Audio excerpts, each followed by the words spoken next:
It's crazy how sports games used to feel alive, and now they just don't. Like, think about it. There was a time when buying the new FIFA or the new NBA 2K actually felt like an event. You'd rush home, rip the plastic off, and within 10 minutes, you were already arguing with your friends about who gets to be Brazil.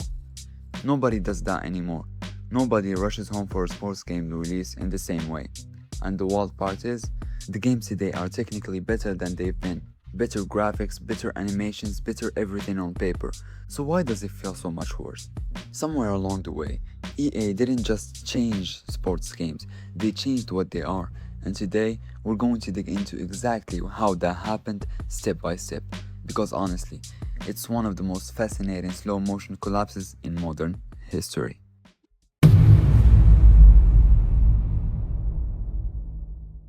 Let's go back for a second though, because to understand how far things have fallen, you have to remember how good it used to be. Back in the 2000s, sports games weren't just simulations, they had personality. FIFA and PES were basically at war with each other, and that rivalry made both games better every single year. PES had this reputation for nailing the actual feel of football, the weight of the players, the rhythm of passing, that satisfying sense that you were controlling a real match. Meanwhile, FIFA was catching up fast, throwing licenses, presentation, and big stadium atmospheres at the problem. And as a player, you genuinely benefited from that competition. One year PES was better,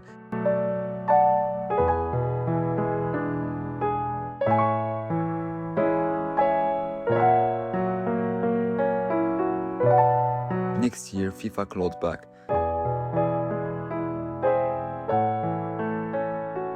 It was back and forth that pushed both games forward. And then there was the other side of EA Sports completely.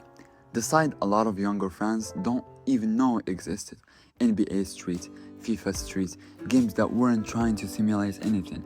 They were just fun. Over-the-top moves, ridiculous dunks, no rules holding you back. They felt like an arcade with a soul. You'd play those games for hours, not because you were grinding anything, but because they were just enjoyable to exist inside. That's the keyword, honestly. Enjoyable. Sports games used to be built around the idea that the moment-to-moment experience had to feel good on its own. Win or lose, the gameplay itself was the reward. But then, Ultimate Team happened. And look, when Ultimate Team first came out, it genuinely felt kind of magical. Build your dream squad out of random packs, mix legends with current players, create these weird fun combinations you'd never see in real football. Nobody really clocked at the time what this mode was about to become. Because here's what changed everything. EA realized that Ultimate Team wasn't just a game mode, it was a business model. A perfect one to be exact. You release packs and people open them hoping for their favorite players. Most people don't get them, so they buy more packs, and suddenly the actual football game becomes almost secondary. It's just the delivery system for the real products, which is the gambling style loop sitting inside. And once EA saw how much money that loop could generate, the entire direction of the franchise shifted around it. Career mode, barely touched for years. Manager mode, same thing. Why would EA spend serious development time and money improving mods that don't make additional revenue, when Ultimate Team alone was pulling in more money than the entire rest of the game combined? I mean, Ultimate Team made $4.3 billion in 2021 during the pandemic, and that number is just absurd. That's not a conspiracy theory, by the way, that's just incentives. If one part of the products makes 10 times more money than everything else, that's where your best people, your best ideas, and your biggest budget naturally go. Everything else becomes an afterthought. Now, here's where it gets even messier. The yearly release cycle. Sports games are kind of trapped in this strange situation where they have to release every single year because rosters and leagues update every year. Makes sense on the surface, but what it actually means in practice is that developers don't really get the time to make big, ambitious changes to the gameplay. You're basically just refreshing the database, tweaking a few mechanics, polishing presentation a little, and chipping it again. And when your main revenue driver, Ultimate Team, doesn't even need gameplay innovation to keep printing money, why would you take the risk of overhauling anything? Innovation becomes dangerous. It might break what's already working, so gameplay just stalls. year after year, it becomes the same core experience with a new coat of paint and a new car design. This is honestly the part that frustrates longtime fans the most, like me. Because it's not that the games got bad exactly, it's that they stopped evolving. The animations got smoother, sure, the graphics got sharper, but the actual feel, the thing that made those 2000s games special, basically froze in place, while the monetization around it kept getting more aggressive. So how does this compare to everyone else? PES tried to fight back for a while, but then made the controversial call to go fully free-to-play as eFootball, and the early versions of that were honestly rough. Bare bones presentation, missing modes, a shadow of what PES used to be. It's slowly improved since, and some players genuinely prefer its gameplay feel over EA's offering now. But it never recaptured that golden era rivalry energy. The competition that used to push both games forward basically disappeared. NBA 2K, on the other hand, took a different but eerily familiar path. The on-court gameplay is still genuinely well regarded by a lot of players, but 2K leaned incredibly hard into My Team, which is basically their version of Ultimate Team, plus microtransactions baked into almost every single mode, including the career mode that used to be the heart of the series. So even though 2K and FIFA came from completely different companies, they ended up converging into the exact same business strategy, which says a lot honestly. And then Madden.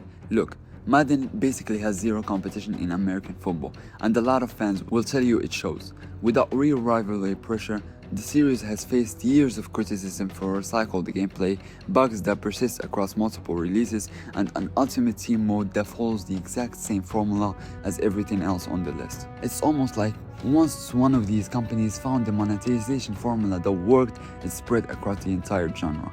Not because of collusion or anything dramatic like that, just because it's the path of least resistance once shareholders see the numbers. And the community has noticed, obviously.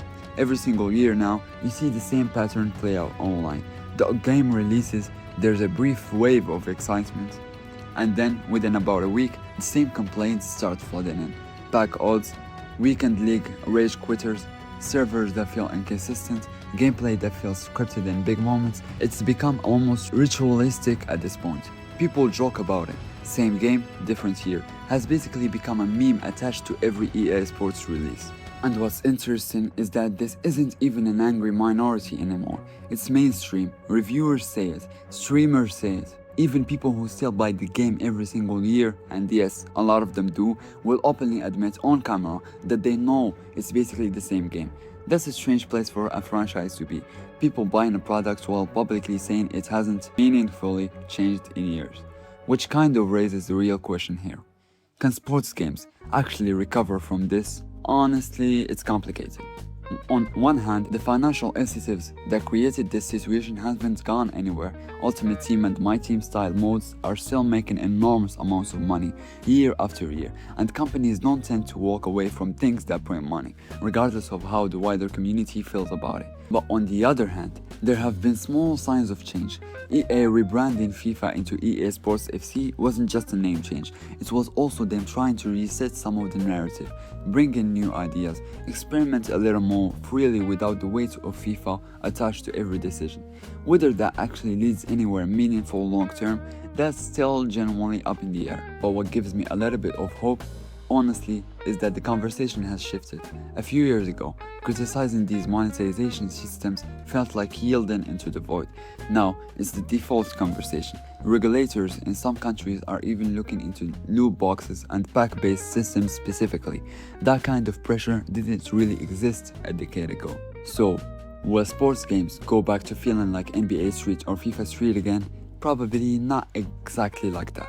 That era of gambling had a different culture around it entirely, but could they rediscover that sense of fun, of personality, of actually evolving year after year instead of just refreshing spreadsheets?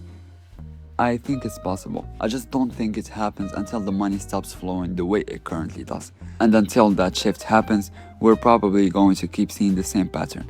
New year, new number in the title, but same game underneath. Which honestly says everything about where sports gaming ended up. Thank you all. See you in the next one.